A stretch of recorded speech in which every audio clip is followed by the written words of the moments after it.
Italy দেশটা সত্যি বৈচিত্র্যময়। দুপুরে ওয়েদার ছিল 36 ডিগ্রি।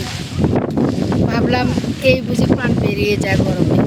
কিছুক্ষণ পর আবার ঠান্ডা বাতাস, পাহাড়ের বাতাস খুব ভালো লাগে। তো সব মিলিয়ে চমৎকার একটি দেশ ইতালি।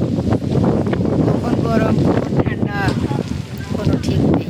এখানে ফ্যান, এসি কোনো কিচ্ছুর দরকার নাই। মানুষ ন্যাচারালভাবেই বাঁচে।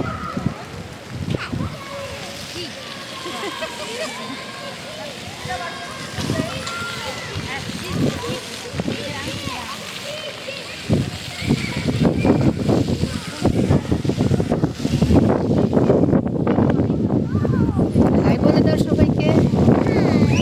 আমার বেবি স্কুটি ফেলে এসে রেস্ট নিচ্ছে, আবার চালাবে। এই দেশে কোনো ভয় নেই।